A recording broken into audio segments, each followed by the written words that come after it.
አረ በወንድ ልጅ አምላክ እንዲያታሰቀዩኝ በእናታችሁ። አረ በእናትህ ደሞ አትቅረጽ በእናትህ በወንድ ልጅ አምላክ። አረ በወንድ ልጅ አምላክ አረ በእናታችሁ እንዲያታሰቀዩኝ። አረ ቢያንስ ሱሪ ስጡኝ እንኳን። አረ አባት አረ ወንድም አረ ተባበረኝ ቢያንስ ሱሪን እንኳን።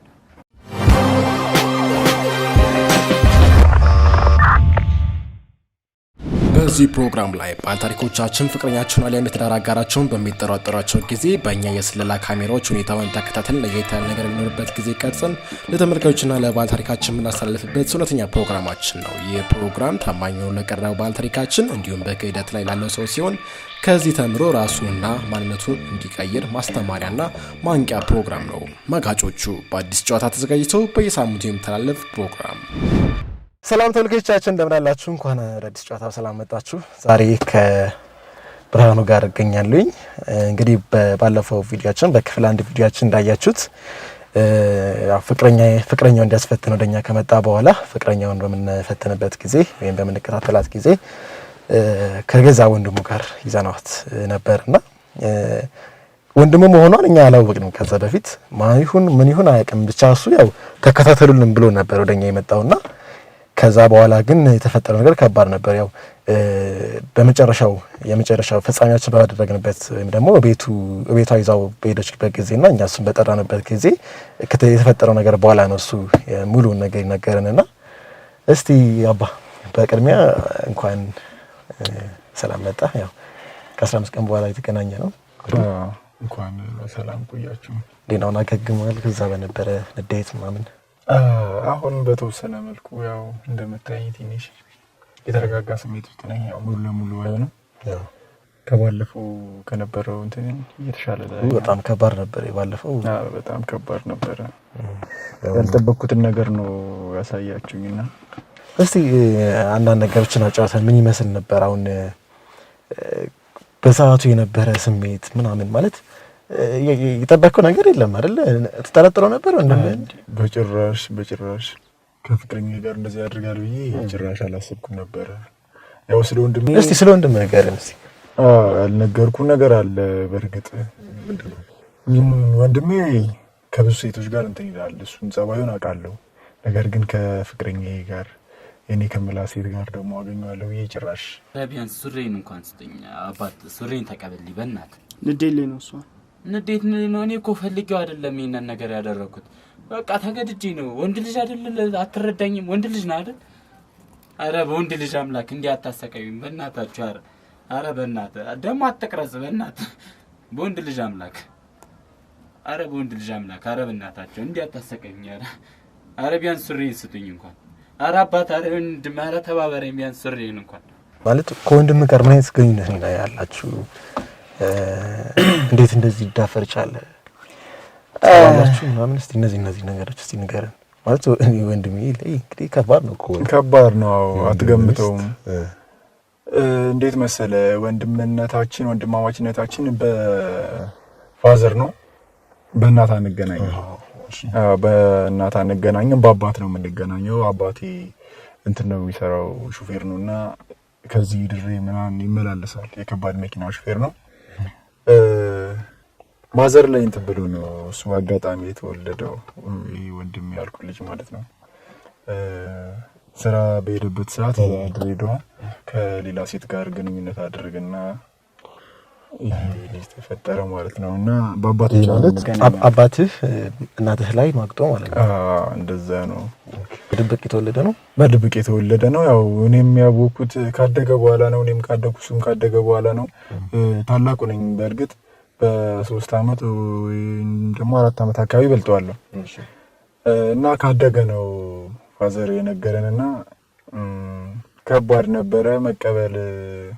ወንድም ነው ተብሎ ከመጣ መቀበል ባትፈልግም ስጋ ነውና ትቀበለዋለህ። እናትስ ያው ማዘር ምንም ማድረግ ስለማትችል ይሁን ብላ ተቀበላለች ብቻ።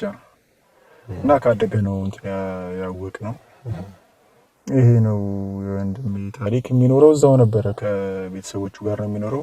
ፋዘርን በድብቅ እየሄደ ያገኛቸው ነበር ለካ።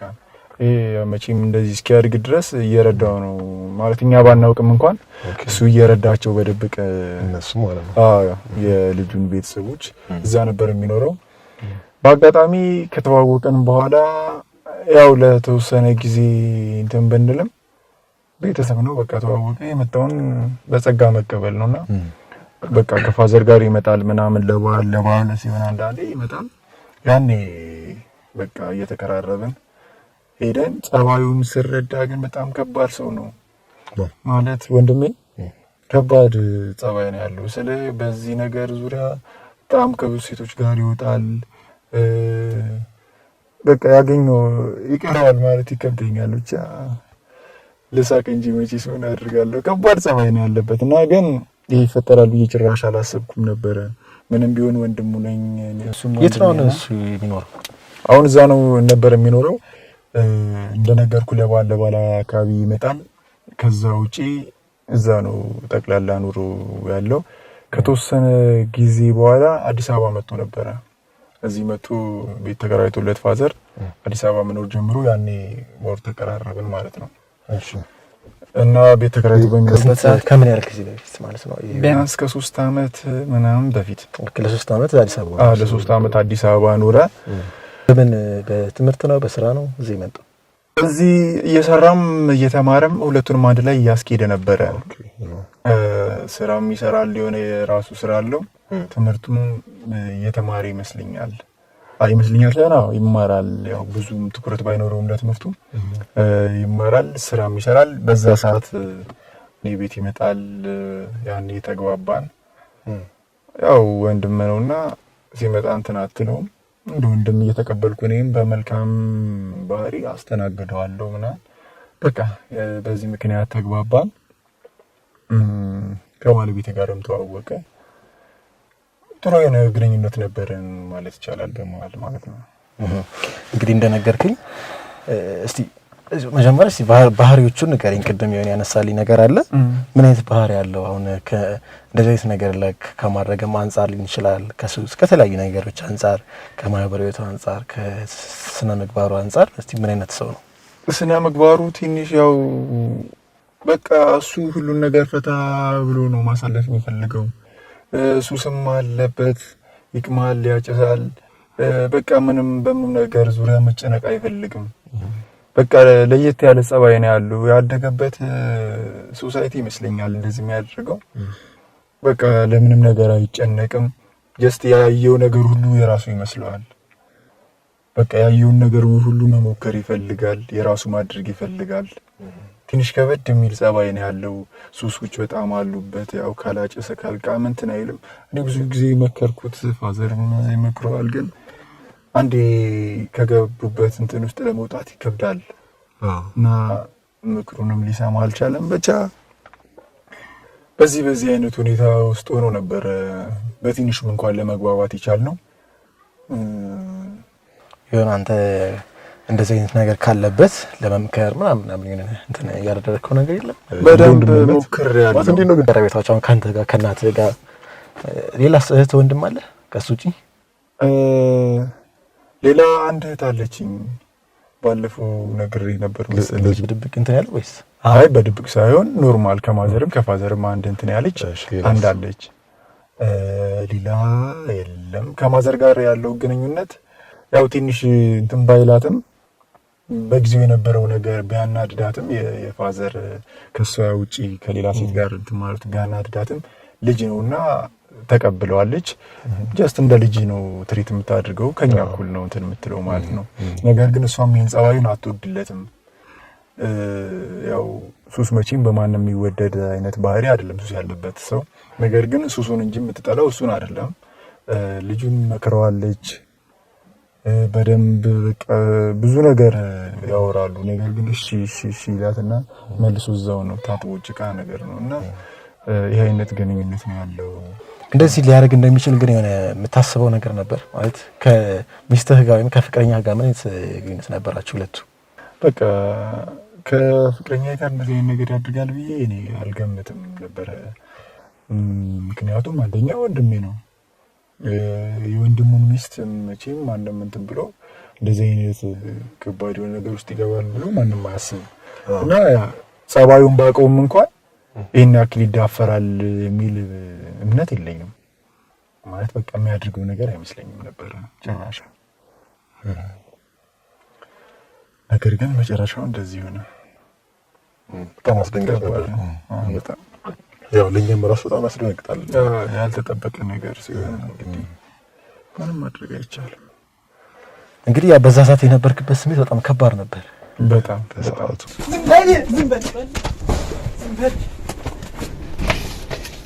ያው በገለው ራሱ ደስ ይለኝ ነበር ሁለቱንም አንድ ላይ፣ ግን ከባድ ነው። ሌላ ጦስ ነው ለኔ። የተወሰኑ ባለ እንትኖችን ካሜራማኖች ምናምን ውጭ ነበሩና ምናልባት አንዳንድ ነገር የሆነ ነገር ከእንትን ካለ ብለው ዝም ብሎ ውጭ እንደመጠባበቅ እንትን እየጠበቁ ነበረ። በሰዓቱ ግን እኛ ግርግር ነው ላለመፍጠር ብለን እኔ እሱ ለአንድ ካሜራማን ብቻ ነበር ሄድ ነው። የቀሩት ግን ያው ውጭ ነው። ውስጥ ካሜራ ስላለ ላይቭ የሚሆነውን ነገር እያዩ ነበርና ከሆነ ጊዜ በኋላ ወላ ቀረጻውን አቋረጥ ነውና እነሱን ወደ ማረጋጋት ምናምን ነበር የገባ ነው። ትንሽ ከበድ ያለ ነገር ማለት የሆነ ስሜቱ ይከብዳል። በቃ በጣም ይከብዳል። ያም ልብሱን አልሰጠውም ነበር ራቁቱን ነበርና በቃ ውስጥ ነው ያለው እሱም እዛ ነው ያለው። በቃ እንዴት እናርግ? መጨረሻ ላይ ልብስ ሰጥተን ያኛው እንዲወጣ አደረግነው።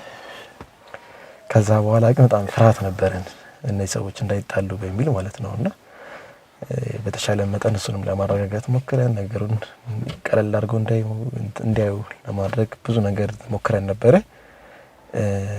በዛ ሰዓት ደግሞ የሆነው ነገር እስቲ እናሳያቸዋለን።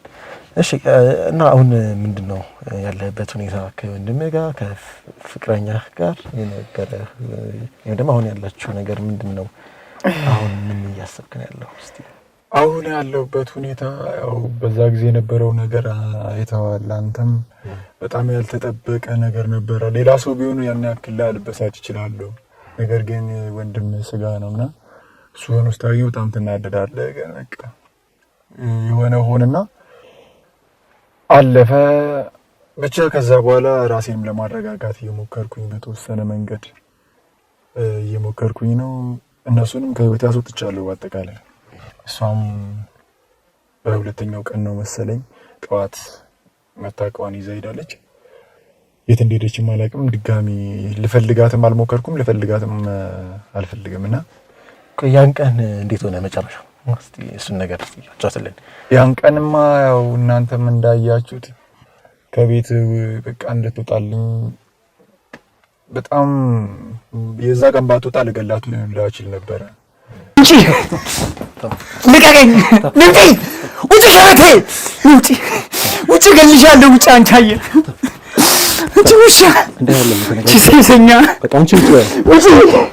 ስሜቱን አይተዋል። በጣም ከባድ ስሜት ውስጥ ነበር የነበርኩት እና የዛ ቀን እንደዛ ወጣች። ከዛ በኋላ ማታም አልመጣችም። እኔ አመሸውና ገባሁ። አምሽቼ ስገባ የለችም ቤት። አለመኖሯ ጠቅሟታል በእርግጥ ለኔም ለሷም ጦስ ነበር የምትሆንብኝና ገባሁ። አልመጣችም። እኔም ጧት ወደ ስራ ወጣሁኝ ማለት ነው። ማታ አልመጣችም። የት እንዳደረችም አላውቅም። በሁለተኛው ቀን ጠዋት እቃዋን ይዛ ሄዳለች። ከስራ ስመለስ እቃዋን ወስዳ አገኘው። በሌለሁበት ቁልፍ እሷ ጋር ስለነበረ በሌለሁበት እቃዋን ይዛ ቁልፉን እዛው አስቀምጣልኝ ሄዳለች ማለት ነው። ወንድም ተብየው ደግሞ ያው ቤተሰቦቹ ጋር ሄዷል አሉ። ፋዘር ደውሎልኝ ነበርና እዚህ መጥቷል ምናምን ነገር አለ። ነገርካቸው ነው ለቤተሰቦች? ይሄ ነገር ለማዘር አልነገርኳትም። እሺ ለፋዘር ነግሬዋለሁ። ምን አለ? ያው ጸባዩን ያውቃል። ነገር ግን ከባድ ነበረ። እሱም ሊያምነኝ አልቻለም። እንዴት እንደዚህ ሊያደርግ ይችላል ምናምን ነገር ሲለኝ ነገርኩት። እንግዲህ የተፈጠረውን ነገር እኔ አምኜው እንደዚህ ባደረግኩኝ እሱ እንደዚህ አድርጎ አይደማ ነገር ብዬ ነገርኩት። ፋዘር በጣም ነው ያዘነበት። በጣም ከምነግር በላይ ያዘነ። ግን ያው ምንም ማድረግ ስለማይችል በቃ ይሄ ነበር የነበረው ነገር። ከዛ እኔም ራሴን ለማረጋጋት እየሞከርኩኝ ነው። አሁን እግዚአብሔር ይመስገን። እንዴት ነው ያላችሁ ግንኙነት? እንግዲህ መጀመሪያ የነበረው ግንኙነት አለ፣ የፍቅር ግንኙነት አለ፣ ዘም ያለ ጊዜ አብራችሁ ቆይታችኋል። እንዴት ነው አሁን የነበራችሁን ግንኙነት? ከዚህ በኋላ ምን ታስባለህ? ምናልባት በእኛም በኩል ምንረዳችሁ ነገር ካለ እናንተን ለማስታረቅና በፊት የነበረውን ነገር እንግዲህ ይቅርታ ብላችሁ ከዚህ በኋላ አዲስ ህይወት ወደ መመስረት ነገር ሊሆን ይችላል። ከወንድምህም ጋር እንግዲህ ያው እንደዚህ በዚህ ሁኔታ መቀጠልም የለባችሁም። ከፍቅረኛም ጋር በጣም በቃ ነገሩ በጣም መጨረሻ ደረጃ ላይ እንኳን ከደረሰ በሰላም መለያየት ይሻላልና በዚህ ነገር ላይ እስቲ ምን ታስባለህ? ማለት እኛም ምረዳችን ነገር ካለ ማስታረቅ ምን ይችላል ላይ ነገሮች እናገዛችሁ እንችላለንና ያንተ ሀሳብ ምንድነው? የኔ ሀሳብ ያው የመታረቅ ሀሳብ የለኝም እውነት ለመናገር በይሳት። ምክንያቱም የተፈጠረውን ነገር ረስቶ ድጋሚ እንደ አዲስ ፍቅር መጀመሩ በጣም ከባድ ነው የሚሆንብኝ። ምክንያቱም ያ ነገር ድጋሚ የሚደገም ነገር ነው የሚመስለኝ። ስለዚህ ያለፈውን ታሪክ እያስታወስኩኝ ባየኋት ቁጥር እንደውም የባሰ ያን ነገር ስለሚያስታውሰኝ ለማስታረቅም ሆነ ለምንም ባትሞክሩ ደስ ይለኛል። በእርግጥ የእናንተ ሀሳብ ልክ ነው። ያው በመካከላችን ሰላም እንዲፈጠር የምታደርጉት ጥረት አሪፍ ነው፣ ግን ሊሆን የማይችል ነገር ነው። በጣም ከባድ ነው። እንዴት መሰለ፣ እንዴት ብዬ ላስረዳ? ያ ነገር ነው በቃ የሚመጣል። አሁንም ቀጣይ ታማኝነቷ እንዴት ነው በምንድን ነው የምታረጋግጠው? ቀጣይም ከወንድሜ ውጭ የግድ ድጋሚ ከወንድሜ ጋር ታድርጋለች ማለት ሳይሆን ከሌላም ሰው ጋር ቢሆን እኮ ከባድ ነው የሚሆነው። ስለዚህ ከእሷ ጋር ያለኝ ግንኙነት ይሄ የመጨረሻው ደረጃ ላይ የደረሰ ይመስለኛል። ድጋሚ እንትን ማለትም አልፈልግም። በቃ እሷ የፈለገችውን ነገር አድርጋለች። ከኔ ተራቅና የፈለገችውን ነገር አሁንም መቀጠል ትችላለች። ከወንድሜም ጋር ሆነ ከሌላ እሷ ይሆናል ከምትለው ሰው ጋር የፈለገችውን አይነት ህይወት መኖር ትችላለች። እኔም ግን ያው ለጊዜው ራሴን ላረጋጋና ምናልባት ወደ ተሻለ ደረጃ ላይ በምደርስበት ሰዓት የራሴን ህይወት ማመቻች ይመስለኛል እንጂ ድጋሚ የመታረቅም ሆነ አብሮ የመኖር በፍቅር የመቀጠል ሀሳቡ የለኝም። ወንድምየው ለተባለው ያው መቼም ስጋ ነውና ጊዜ የሚፈታው ነገር ይመስለኛል። ያው ፋዘርም ዝም የሚል አይመስለኝም። በጣም ስለተናደደበት የሆነ ምን ሊያድርግ እንደሚችል አላውቅም። ብቻ ምን እስኪ ወደፊት ፈጣሪ ያውቃል። ብቻ በዚህ አይነት ሁኔታ ነው እንቀጥላለን ብዬ የማስበው። ስለዚህ ምንም ከሷ ጋር የመቀጠል ሀሳብ የለኝም ነው የምትለው? በጭራሽ ያን ነገር ጭራሽ መርሳት ነው ፈልገው እንዳልተፈጠረ ማሰብ ነው ፈልገው እንጂ ጭራሽ እሷን እያየኋት ያንን መጥፎ ቀን ማስታወስ አልፈልግም። ሌላ ነገር ውስጥ ሌላ ታሪክ ውስጥ መግባት አልፈልግም። እሺ ቢያንስ እንኳን የሆነ አንድ ላይ ሆነ የምትችሉበት መንገድ እንኳን ባይፈጠር እንዴት ነው ቢያንስ ከዚህ በኋላ ያለው ነገር ሰላማዊ ብታረጉት አንተም ጋር ይሄ መቆጨቱ የሆነ ማለት አውቃለሁ ያው ነገር ውስጥ ታሰላስለው በጣም ውስጥን በጣም ይረብሻል። ግን ለውስጥ ሰላም ለሱም ሰላም ላንተም ሰላም ነገሩን በሰላም ብትፈቱት እና ከዚህ በኋላ የሆነ መንገድ ላይ ብትታዩ ሊሆን ይችላል ምናምን ይሄ በቃ የድሮን እያስታወስክ እሷ ላይ ያለ የሚሰማ ስሜት ትንሽ ከባድ ለአንተም ጤና ጥሩ አይደለምና ነገሩን ሰላም ያደርጋችሁ ብትለያዩ ብዬ አስባለሁ። ልክ ነህ እኮ ከወንድምህ ጋር ደግሞ ያው መቼም ስጋ ናችሁ። እንግዲህ ያለውን ነገር በይቅርታም በምንም በመረዳዳት ብታልፉት ያው የሆነ ሆኗል። ከዚህ በኋላ እንግዲህ ያለውን ነው ማስተካከልና ከሆነ እንግዲህ ምንም ማድረግ አይቻልም። ስለዚህ ካለፈ አለፈ ነው።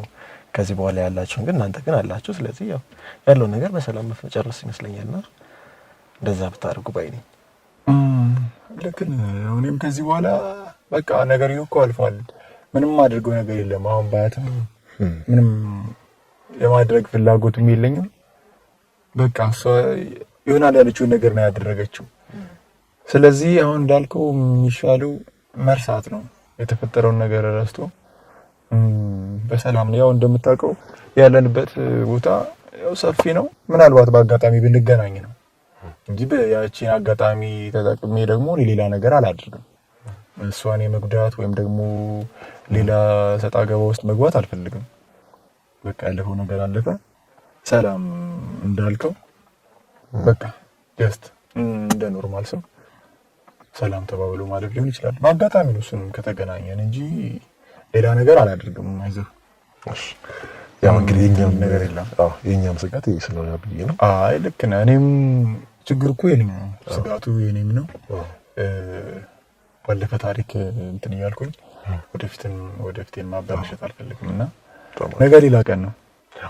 ተምረበት ታልፋለህ ከአንድ ነገር አንድም ትማርበታለህና ምንም የሚያስጨንቅ ነገር የለም። እናንተ ግን በጣም አመሰግናለሁ፣ ከልብ አመሰግናለሁ። ችግሬን ተረድታችሁ ጥርጣሬን እውን ስላደረጋችሁልኝ ከልብ ነው የማመሰግነው። እውነት የቆማችሁ ሰዎች በጣም አመሰግናለሁ። እሺ እኛም እንግዲህ በጣም የምናመሰግነው እንግዲህ ወሮታውን ከፍ ያድርገኝ። አሜን። እንግዲህ እኛም በጣም ነው የምናመሰግነው። እንግዲህ ከሱም ጋር ነበረን እንግዲህ በሱ ምቀኛ ስንቃጠላት ያጋጠመን ነገር አሳይተናቸዋል። እንግዲህ ሁላችንም ራሳችንን እንድንፈትሽ፣ እንድናይ፣ እንድንመረምር ያው ለማንቃት ነው። እንግዲህ ታማኝ መሆን ለራስ ነውና እንግዲህ ዛሬ ምን ዘራው ነው ነገ የምናጭደውና ያንን እንግዲህ ታሳቢ አድርገን ህይወታችንን ማስተካከል ይጠበቅብናል። እንግዲህ ከሱ ጋር የነበረን ቆይታ ይሄንን ይመስላል። አመሰግናለሁ። እኔም ከልብ አመሰግናለሁ። በጣም በርቱ፣ በዚሁ ቀጥሉ። ብዙ ያልታወቁ ጉዶች ይኖራሉና እንደኔ እንትን ያሉትን በየቤቱ እየገባችሁ እንደዚህ አይነት ጥሩ ስራዎች እንደምትሰሩ አምናለሁ። በርቱ፣ በዚሁ ቀጥሉ። አመሰግናለሁ በጣም